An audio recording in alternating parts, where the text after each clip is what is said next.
Hello everyone. So today I'm going to talk about a really interesting day I actually spent last week with Steph Morani, the CEO of Renergen, going out and looking at some of their facilities in South Africa. Last week I was down at the Indaba conference at the early part of the week down in Cape Town. So I took the opportunity to go by Joburg, and Steph and I went out and looked at the gas plant, the drilling operations, and also one of the customer sites. And I'm going to tell you a little bit about how all that went.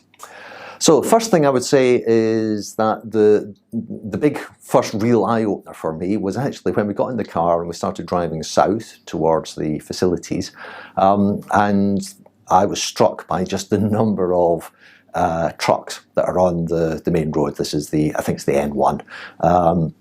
And that road there is, one of the main, that's the road that connects Joburg to Cape Town. And what was really telling was just the number of trucks that are on the thing. And that's the market that Renergen are actually going after targeting by replacing that fleet, or some of that fleet of diesel-powered trucks with their gas. So, tick box in terms of market. And then we got down towards the sites, and my next impressions was, goodness me, this isn't actually an oil and gas site. This is a mining site, because it's gold mining activities everywhere. The two big players down there are Harmony and Sibanye, and basically you just everywhere you look you see head frames for the big shafts and tailing facilities. You're driving past tailing facilities all the time. But anyway, that was just a sort of precursor to what we saw on the way down. First stop on our trip was actually to a customer site. We've done it a little bit backwards, but anyway, that was fun. And that was to the Megabus facility. Now, Megabus are a local bus company in the Virginia state, and they mainly actually provide services to the gold mining industry. They've got about 100 buses that operate down there, and 10 of them work on Renergen's compressed natural gas. So I went out there, had a look at the buses, and I looked at how the buses are filled with Renergen's gas. There's an image here of what the bus looks like, just a regular bus, and the only difference is underneath the bus there's a whole bunch of storage tanks that hold the compressed natural gas. What was more interesting bit for me was then looking at the connectivity with that. So the buses would be filled from what I was calling storage skids, which are effectively just large pressurized gas facilities that are filled at Renergen's gas plant, that we'll talk about in a little bit, driven down to the Megabus facility, and from there they are able to fill up the fleet of buses. One thing that was quite interesting, there's not a lot of power in the area, so actually, Renergen did something pretty smart with these facilities to be able to extract the majority of the gas before they have to go back to the gas plant, and that was using a three-stage letdown process. So there's a little picture there of one of those. But other than that, it's a pretty simple operation. You just basically roll up with the bus, connect up to the storage skid, and take that gas.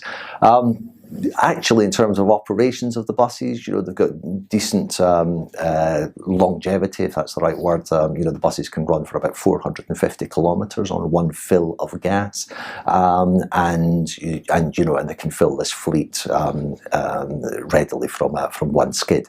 So it's a very efficient operation.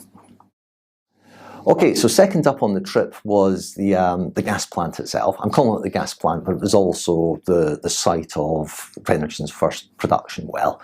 All the wells that Renergen have been exploiting to date have actually been historical gold mining wells, and it was during that sort of gold mining exploration and facilities use that they discovered the abundance of natural gas.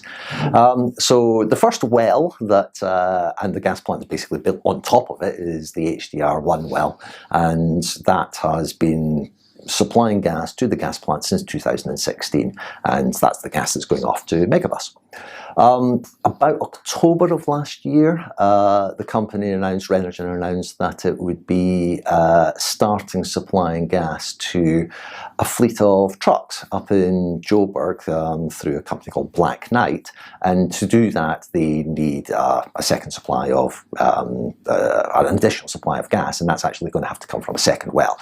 So now you can actually see, as you enter the Renergen gas plant, there are 2 wells that are coming up into the facility. The second well is called MDR5, and that is the way it works. Now, then we took us around the gas plant. It's a very, very, very simple layout.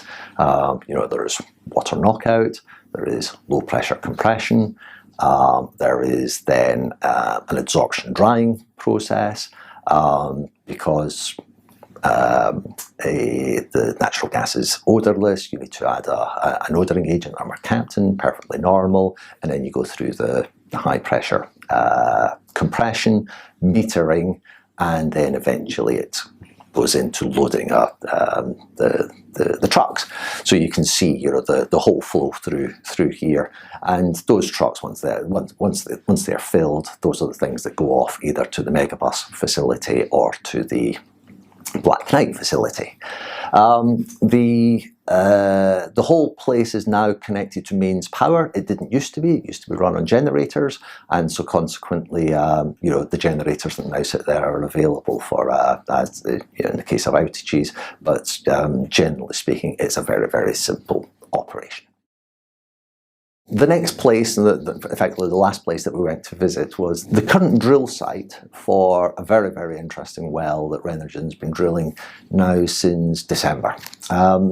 It's different to any other wells that the company's been drilling to date, because it's using a geosteering facility to be able to drill a horizontal well. I was visiting the site during drilling operations, and what I can tell you was that, consistent with what the company announced just before Christmas, was that by the time that they entered the sandstone that they were initially targeting, they saw very strong flow rates, and very interestingly, and I've not even talked about this yet in my video, they saw very, very elevated levels of helium. All the long-term plan for Renergen in terms of exploitation, and I'll come to really talking about, just summarising this at the end, is that they're moving this gas operation to production of liquefied natural gas, LNG, and helium. And the fact that this well encountered very elevated levels of helium is really encouraging for the company. However, because of the very strong flow rates, it's meant that some changes had to be made, and at the time when I was visiting the site, drilling was not actually taking place, and they were in the process of cleaning up the well. My understanding is that an announcement will be made at some point around next steps. But it was very interesting to visit the drilling operation. So in addition to the horizontal drilling activities, Renergen were also about, but hadn't actually started at that point, to start drilling out the incline wells that were actually going to be used for phase 1 of their LNG and helium development.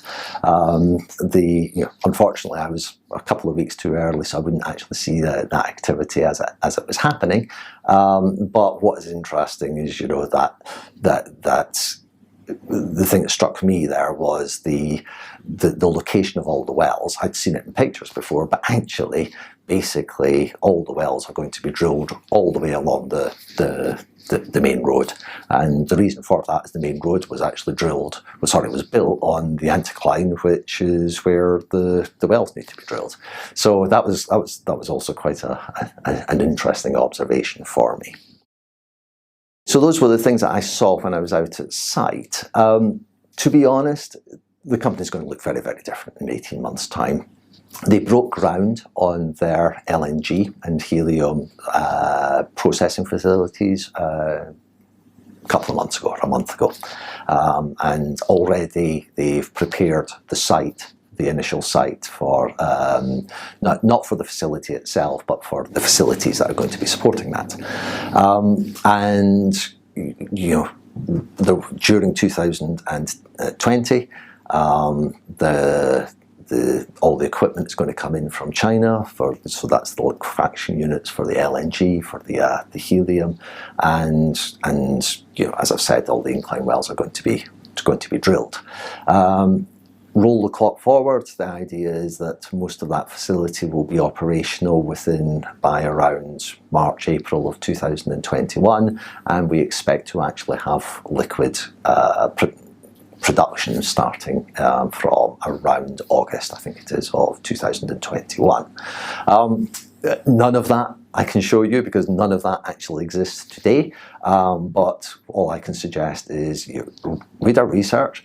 We published a note very recently on this that you can sort of see in the background there, and that note has all of the details of how the process is going to develop from here on. Thank you.